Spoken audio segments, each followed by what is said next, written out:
minha gente, sou Raíssa, estou chegando com mais um podcast do blog Softball Não. Nessa noite quente aqui em Natal, nessa sexta-feira, nós temos agora 28 graus, sensação térmica de 32 graus, o que ilustra bem sobre o que nós vamos falar nesse podcast, que é justamente o mês mais quente da história. Eu vi uma reportagem nesta semana, aliás, acho que foi ontem, exatamente ontem, na DW, né? Aquele canal de notícias alemão, né? Dizendo que a National Oceanic and Atmospheric Administration, conhecida pela sigla NOAA, né? Porque é a Administração Atmosférica Nacional, né? Atmosférica e Oceânica, uma instituição do governo americano, vejam bem, afirmou ontem, né, na quinta-feira, dia 13 de fevereiro, estamos falando de dados recentes, que janeiro de 2020 foi o mês mais quente da história da Terra, tendo superado todas as medições já feitas para o mês de janeiro, desde 1880. Tome anos aí, né? O que? Uns 140, quase 141 anos de medição.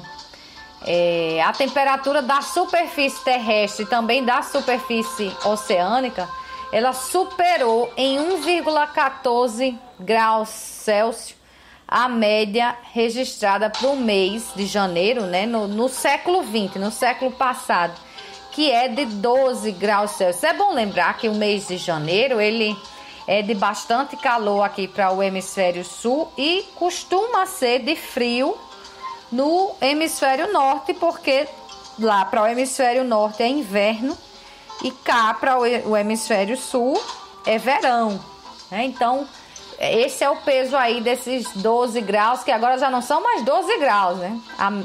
Ficou aí em 13,14 graus Celsius. Na contagem lá deles, este foi o 44º janeiro consecutivo com temperaturas acima da média do século passado. Quer dizer, só esquenta o negócio. E se a gente for considerar aí, né, nos dados então dessa instituição, dessa entidade do governo americano, lembrem que tem um presidente lá agora que não acredita na mudança climática. Mas se a gente for considerar todos os meses do ano, não só janeiro, fevereiro, março, né, até dezembro, nós já temos, preste atenção no número, 421 meses seguidos em que a temperatura supera a média do século anterior. Aqui em Natal, acho que a gente já sabia, né, que o negócio tá quente, porque não é brincadeira. Pelo menos aqui nos podcasts eu costumo comentar, desde julho, né, que deveria ser um mês mais frio, que a gente não tem frio nenhum, né, nenhuma sensação de frio, muito pelo contrário, teve nem chuva, né, veio chover agora praticamente já em 2020, em janeiro, alguma coisinha ali em dezembro, mas até novembro não caiu uma gota, né, aqui em Natal, nada de frio, muito pelo contrário, só sol, só calor. E agora em janeiro o negócio se esquentou, que pelo amor de Deus, né? Eu precisei ir até João Pessoa na semana passada e vi muita gente reclamando do calor por lá. E estava quente, mas gente, não se compara com o calor que a gente anda sentindo aqui em Natal, porque aqui a gente tem uma umidade alta. Parece que a gente nem consegue nem suar direito, é uma coisa absurda.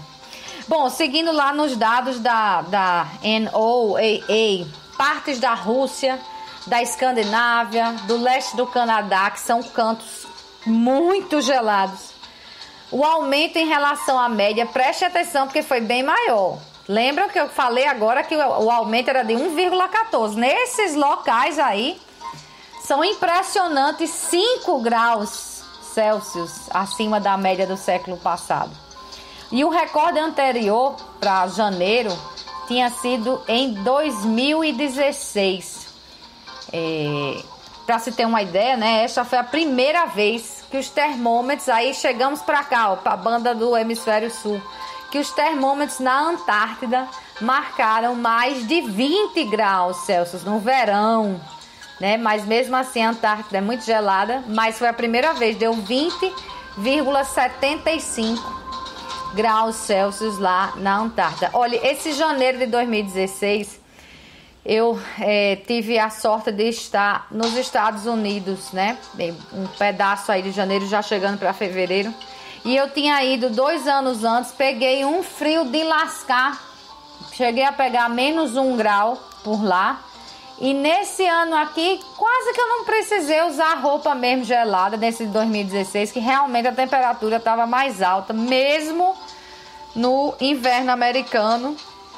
E nas cidades que eu estava, que costuma cair demais a temperatura num dia, no outro sobe.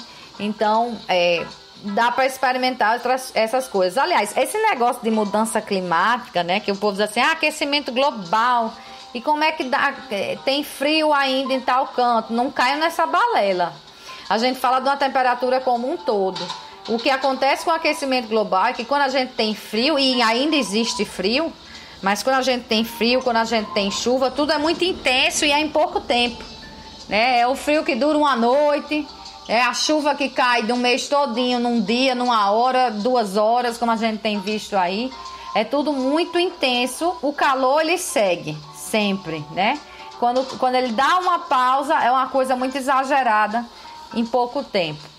Bom, mas seguindo aqui então, com todo esse calor que a gente tá vendo aí, a cobertura de gelo recuou 5,3% no Oceano Ártico, que é o que fica lá no Polo Norte, e 9,8% no Oceano Antártico, que é o que fica próximo, né, do Polo Sul. Eu digo Polo Norte, eu vou saber se é hemisfério norte ou hemisfério sul, né? E em relação a esse recuo aí que estão falando, né, que a gente está comentando aqui a partir dos dados da NOAA, ou NOAA, vamos chamar assim, fica mais fácil, né, da NOAA, eles são em relação à média entre os anos de 1981 a 2010. Esses dados, eles batem direitinho com o Serviço de Monitoramento Climático da União Europeia, que foram também divulgados na semana passada. E aí agora eu vou abrir aspas para a reportagem da DW, para não dizer besteira e para a gente também pegar o alerta. Abra aspas agora. Os cientistas concordam em peso que as emissões de gases de efeito estufa geradas pelo homem são uma causa significativa do aquecimento que o mundo vive atualmente.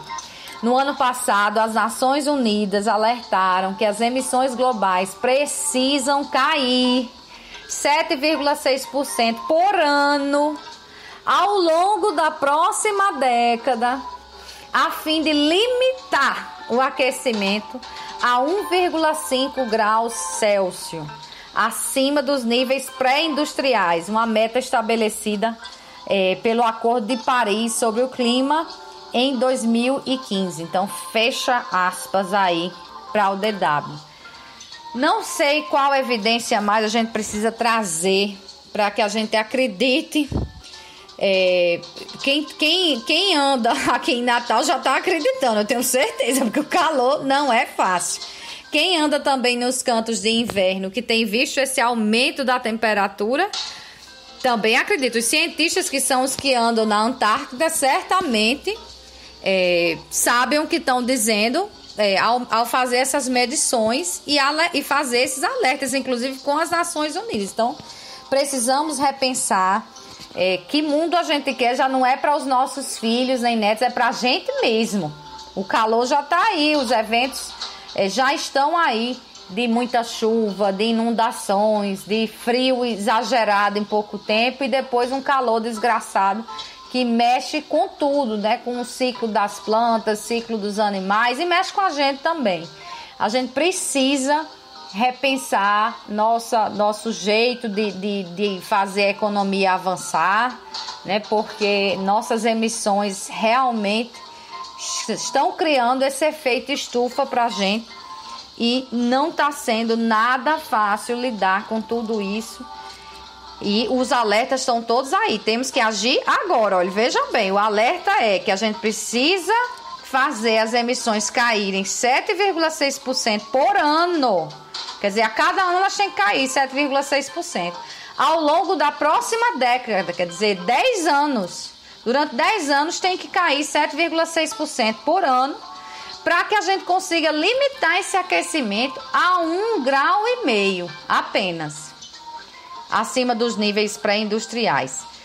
Se não fizermos isso, vai-se embora. Então, pronto, janeiro já está aí com uma temperatura 1,14 acima da média do século passado. É de assustar.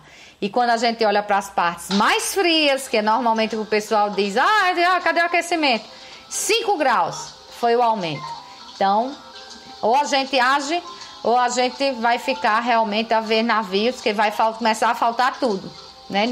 Que até onde eu saiba, a gente ainda não consegue comer plástico, embora o povo até tente e vende as coisas, né? A gente tem comido aí as coisas com microplástico, mas a gente não consegue digerir direito, né? Não dá para se alimentar de plástico, precisamos de plantas, precisamos da natureza, precisamos dos animais, e sem clima não vamos ter nada. Bom, minha gente, é isso, né?